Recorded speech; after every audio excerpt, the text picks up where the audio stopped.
성경을 읽다 보면 의문 나는 것들이 많이 있습니다. 수수께끼 같은 그런 일들이 있어서 우리가 성경이 하나님의 감동으로 되었다고 하는데 제대로 적힌 건가, 이런 질문을 할 때가 있습니다. 그 중에 하나가 예수 그리스도에 대한 족보입니다. 마태복음 1장에 우리가 지난주에 족보를 살펴보았습니다. 누가복음 3장에도 예수님의 족보가 있습니다. 그런데 이 족보가 같으면 얼마나 좋겠습니까?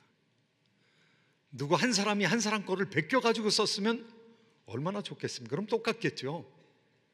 그런데 족보에 차이가 많이 나는 겁니다.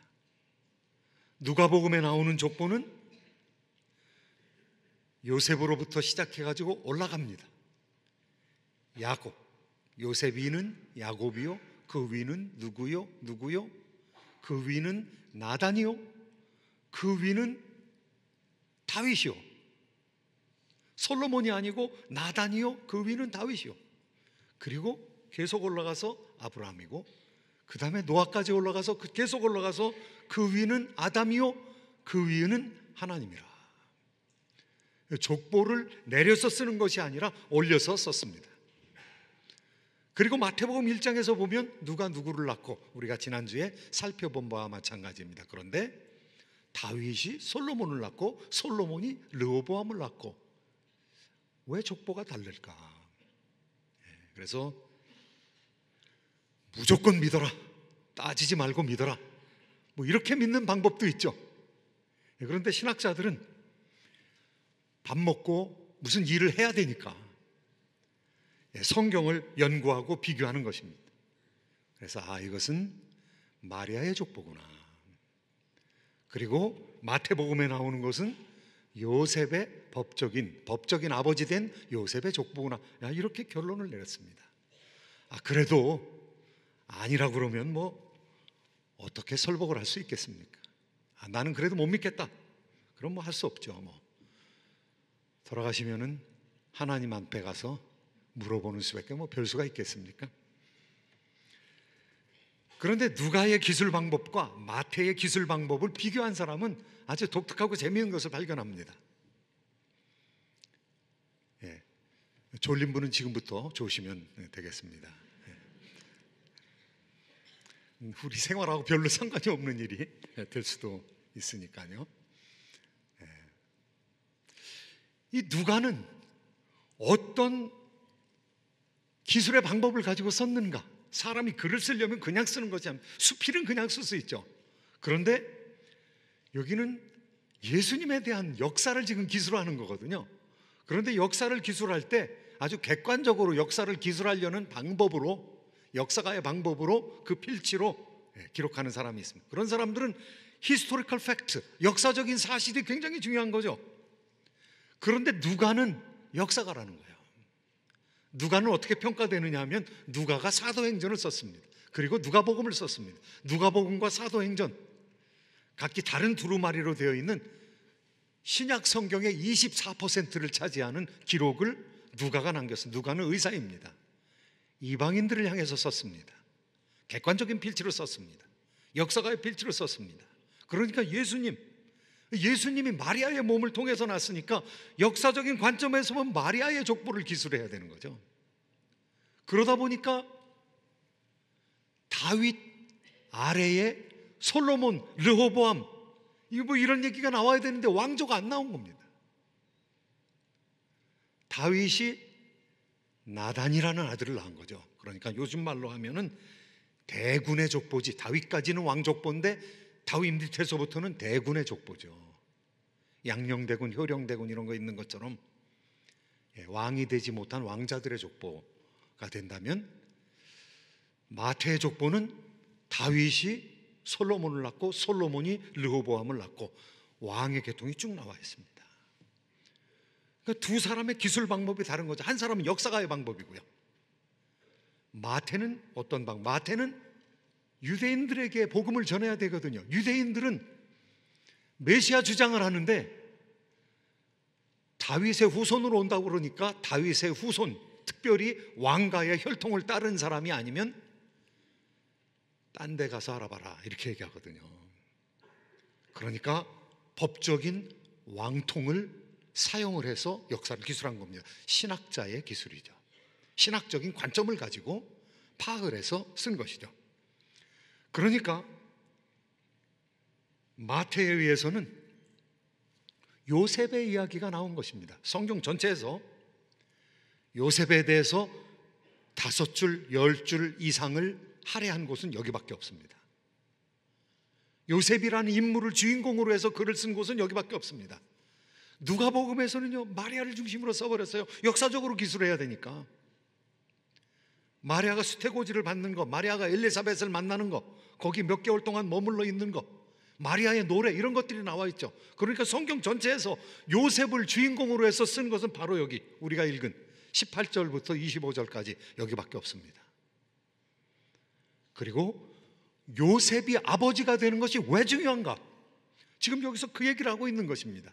왜냐하면 요셉은 왕가의 인물이니까요. 왕가의 인물로 묘사를 하지 않으면 유대인들은 안 받아들여요.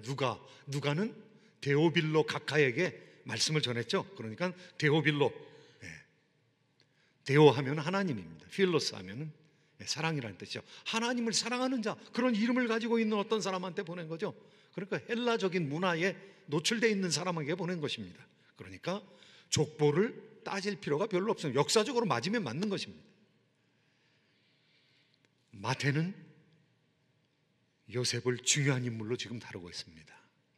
법적으로 중요한 인물입니다. 이 법적인 인물이 받아주면 예수님 왕통이 되는 것이고요, 그렇지 않으면 마리아가 왕의 계통에 있었지만은 다윗 가지고 그 다음에는 대군이다. 왕의 계통으로 계속해서 우리가 추적할 수가 없는 것이죠. 그러니까 법적으로 왕의 후손으로 오셔야 되는 것이죠.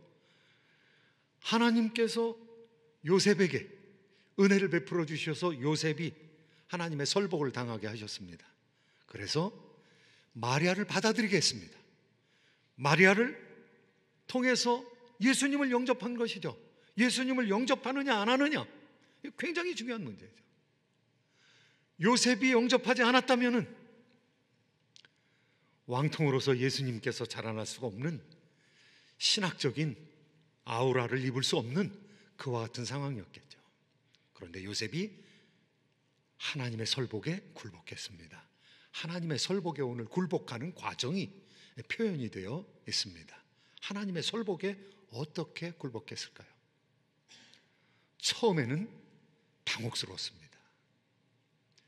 왜냐하면 자기와 약혼한 사람이 잉태를 했거든요. 자기 없이 잉태를 했거든요.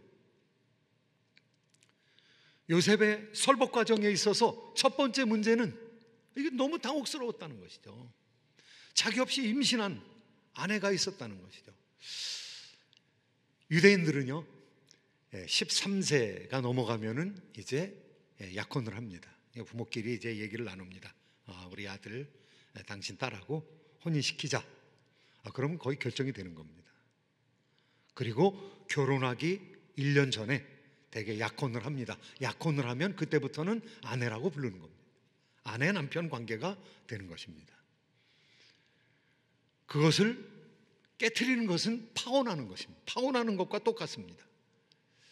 오늘 말씀 가운데 보면은요, 다윗의 자손 요셉아, 내 아내 마리아 데려오기를 무서워하지 말라. 약혼밖에 안 했거든요. 그런데 내 아내 마리아 데려오기를 무서워하지 말라. 아내로 여겼다는 것이죠. 같이 동거하지는 않지만은 아내로 여겼다는 것이죠. 하나님께서는 유대인들한테는 이렇게 독특한 참 문화를 허락하셨고 깨끗한 문명을 허락하여 주셨습니다. 대개 여성이 20세 넘어가면은 결혼을 못하는 거로 거의 알았습니다. 그러니까 10대에 벌써 결혼하는 것이 다 결정이 됐습니다. 그런데 정혼한, 약혼한 우리 마리아가 한 3개월 동안 엘리사벳한테 간다고 해서 한 3개월 동안 갔다 왔거든요. 갔다 왔는데 이렇게 보니까 임신이 된 거예요. 처음에는 밥을 많이 먹었는 줄 알았겠죠. 밥을 얼마나 많이 먹으면 저렇게 될까. 그런데 그게 아닌 거예요. 임신이 된 거예요. 얼마나 당혹스럽겠습니까? 자기하고 결혼해야 될 여자가 임신을 했으니까. 분명히 저 유대 가가지고 무슨 사건이 있었겠다 이렇게 생각해가지고, 이 요셉은 의로운 사람이었습니다. 그래서 그냥 가만히 끊고자 했던 것이죠. 얼마나 곤혹스러웠겠습니까? 자기 아내가 문제가 생겼다는 것을 발견했습니다. 그런데 의롭다는 것은 여기서 무엇입니까? 거기서 그냥 결혼하면 안 되는 거죠. 그냥 결혼하는 것은 용납할 수가 없는 것이죠. 그리고 법도 아닌 것이죠. 벌써 다른 사람의 아내, 다른 사람의 아기를 가지고 있으니까요. 그냥 결혼하면 이거 문제 생기는 거죠. 그렇다고 해서 다른 사람한테 다 불고 다닐 수도 없잖아요. 다 알리고 다닐 수도 없잖아요. 그러면 여자가 어떻게 됩니까? 여자 죽습니다. 돌에 맞아 죽습니다. 만약에 그런 사건이 있으면 요셉이 먼저 자기 아내한테 돌을 던져야 됩니다. 그럼 동네 사람들 다 같이 던져가지고 마리아가 죽어야 되는 것이죠. 그런데 마리아가 죽는 것을 원하지는 않았던 것이죠. 착한 사람이었던 거죠. 결혼할 수 없고 파혼해야 되겠구나. 그런데 죽여서는 안 되겠구나. 그냥 그 정도 생각을 했다는 것입니다. 이 곤혹스러운 상황에서 이거 어떻게 해야 될 것인가, 얼마나 많이 고민을 했겠습니까? 오늘 말씀 18절 19절이 그 상황을 지금 보여주고 있는데요, 같이 한번 18절 19절 읽겠습니다. 시작. 예수 그리스도의 나심은 이러하니라. 그의 어머니 마리아가 요셉과 약혼하고 동거하기 전에 성령으로 잉태된 것이 나타났더니 그의 남편 요셉은 의로운 사람이라 그를 드러내지 아니하고 가만히 끊고자 하여. 가만히 끊고자 하여. 이거 어떻게 끊지? 이거 어떻게 해결을 해야 될 것인가? 이 고민을 하는데, 이 고민을 하는 가운데 잠이 들었어요. 잠이 들었는데 주의 사자가, 천사가 꿈에 현명했습니다. 꿈에 나타났습니다. 오늘 말씀 20절 말씀 한 절 더 읽도록 하겠습니다. 함께 읽겠습니다. 시작.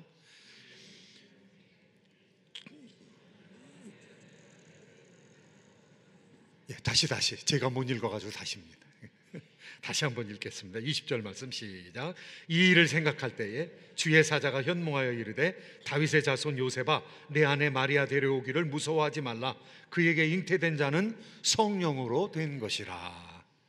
잘 읽으셨습니다. 저도 읽으니까 기분이 좋습니다. 자기를 지킬 수 있는데, 사업을 할 수 있는데 그냥 떠나라는 것입니다. 그럼 나그네 길로 떠나서 누구한테 어떻게 해를 당할지 알지 못하는 그런 상황에서 하나님께서 약속하십니다. 하늘의 별들을 보라. 그 무별이 많은 것 같이 너의 자손을 그렇게 장대하게 하리라. 바다의 모래처럼 많게 하리라. 그 말을 믿었습니다. 그런데 하나님께서 그 믿어주는 것, 그 믿는 것을 의로 여겼다고 성경에서는 기록하고 있습니다. 그리고 나서 어떻게 됐습니까? 떠났습니다. 행동했습니다. 떠났습니다.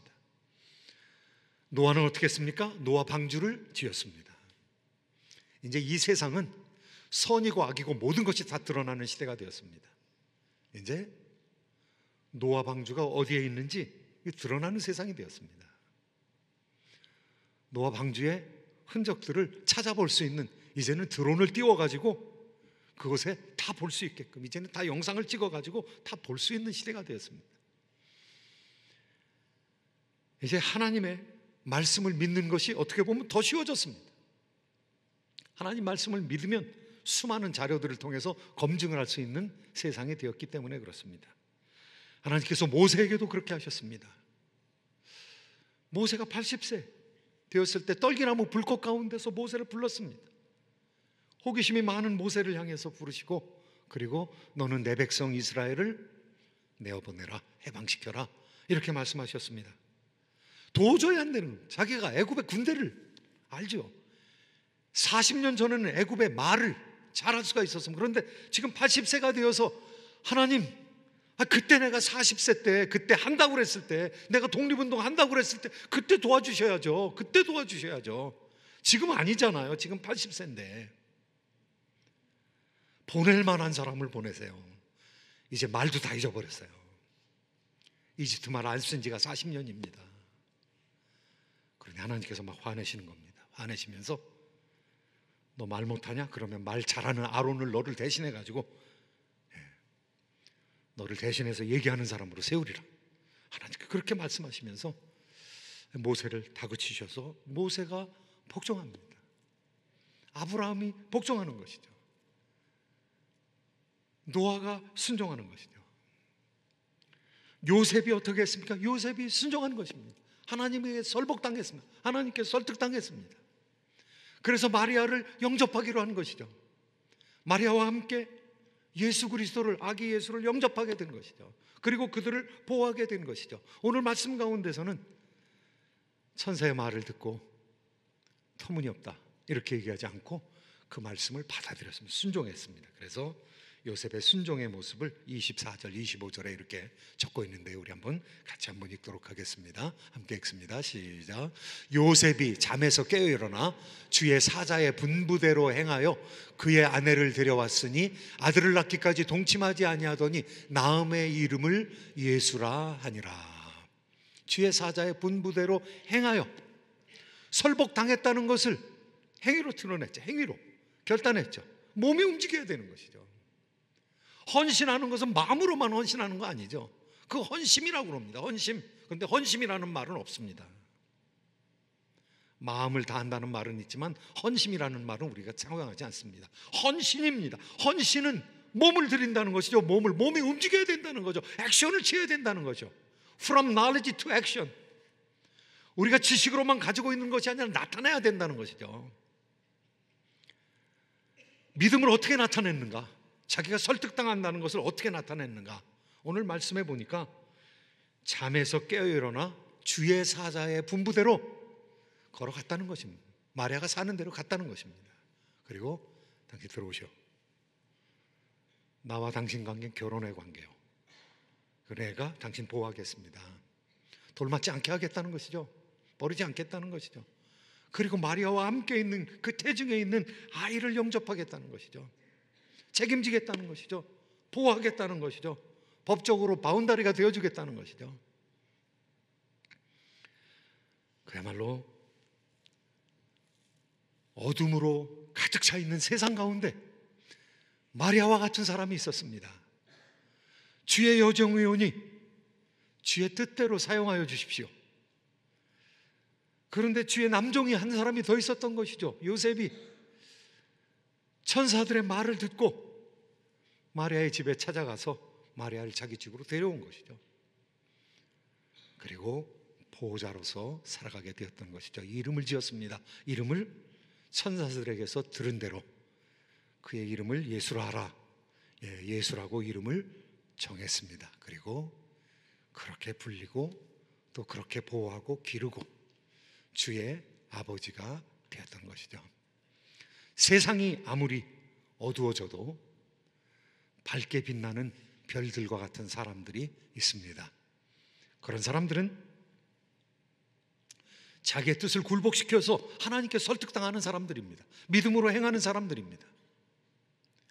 2차 대전 포로 수용소 아우슈비츠 8,000명이 매일 죽어나가는 그곳에서 하나님의 영광을 드러낼 수가 있겠습니까? 그 2차 대전 전쟁터에서 죽어나가는 포로 수용소에서 하나님의 영광을 드러낼 수 있겠습니까? 거기도 요셉과 같은 사람이 있었습니다. 막시밀리안 꼴베라는 신부가 있었습니다. 그 사람은 폴란드 사람입니다. 폴란드가 침공을 받았습니다. 침공을 받는 가운데 그는 수도원을 지키고 있었던 사람입니다. 그가 수도원을 지으면서 하나님 앞에 헌신했습니다. 그래서 그 당시에 아주 부흥하고 있었던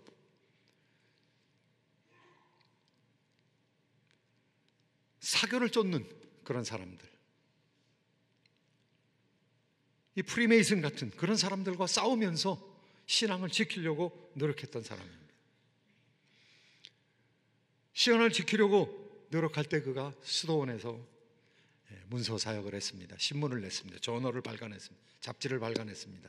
그러면서 예수님께서 제자들을 향해서 너희가 나의 형제고 자매이다. 찾아오는 어머니 문 밖에 두고 부모님과 형제 자매가 와서 당신을 찾습니다.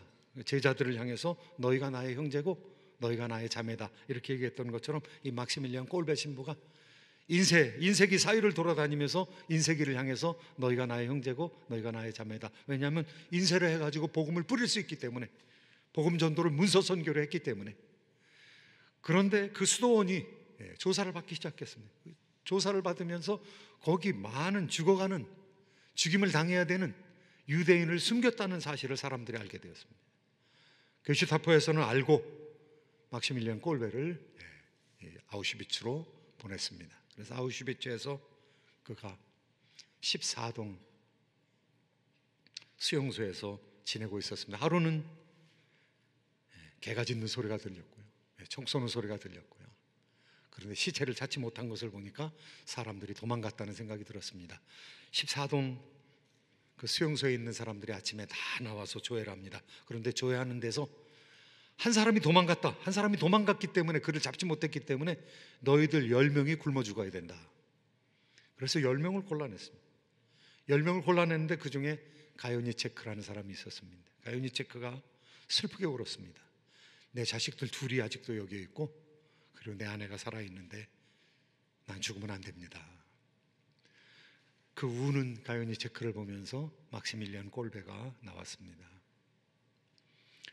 나는 너무 늙어가지고 노동력으로도 별로 소용이 없고, 그리고 저 사람은 가족도 있는데 나는 가족도 없으니까, 나는 신부니까 죽어도 괜찮습니다.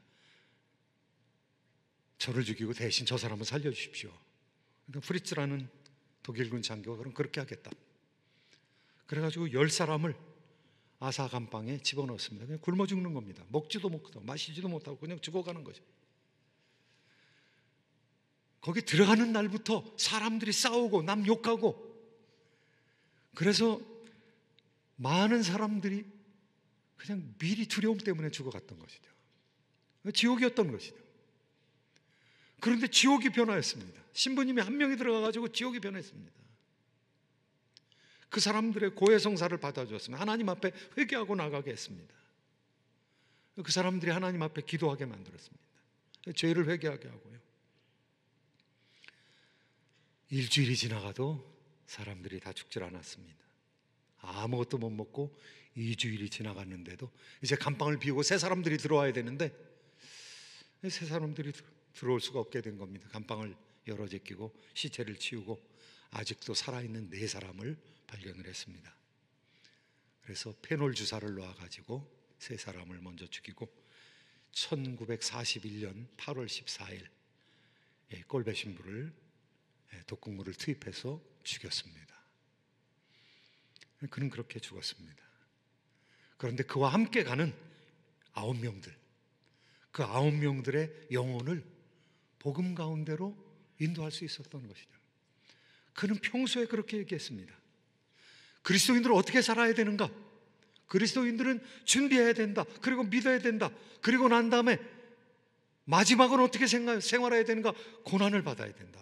고난을 받는 사람이 성숙한 사람이라는 거죠. 고난을 받을 줄 아는 사람이 성숙한 사람이라는 거죠. 그리고 고난을 받는 방법은 간단하다. 그것은 예수 그리스도의 의지, 큰 W자에 내 의지, 작은 의지를 굴복시키는 것이다. 예수님에게 설득당하는 것이다. 예수님 말씀에 설득당하는 것이다. 이렇게 가르쳤던 것이죠. 그리고 가르친 대로 자기가 모범을 행하였습니다.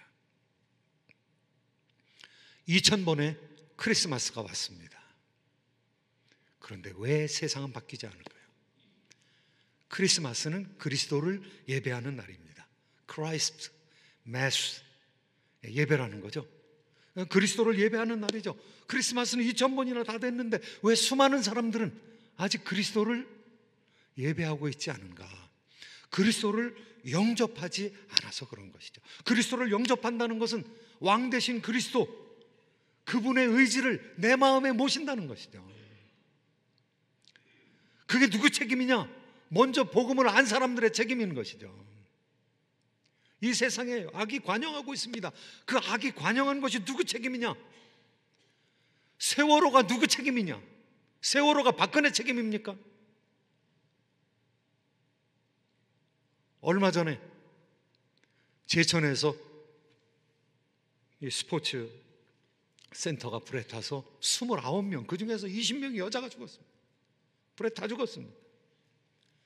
그게 문재인 대통령 책임입니까? 그 누구 책임입니까? 내 책임이에요, 내 책임. 그렇게 산 사람들의 책임입니다. 누구 처벌해가지고, 뭐 처벌을 해야 되겠죠, 법적으로는. 그런데 처벌해가지고 절대로 문제 해결 안 됩니다. 시스템을 바꿔야 되는 거예요, 시스템을. 선과 악을 가르는 경계선을 나와 당신 사이라고 생각하면 오산입니다. 그건 나이브한 겁니다. 악을 모르는 것입니다. 선과 악의 경계선은 어디를 지나고 있는가? 모든 사람의 마음을 지나고 있는 것입니다. 선과 악의 경계선은 나를 통과하고 있는 것입니다. 목사인 내가 문제인 거죠.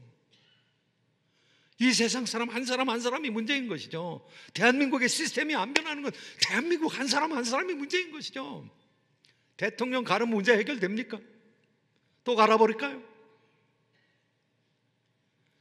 트럼프가 문제입니까?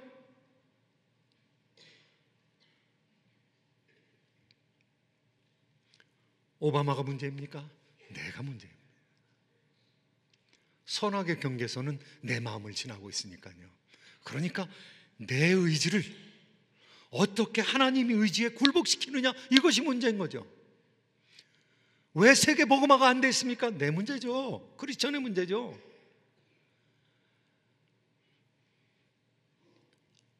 주백성교회가 이제 창립되게 되었습니다. 4가정, 5가정이 나가게 되었습니다.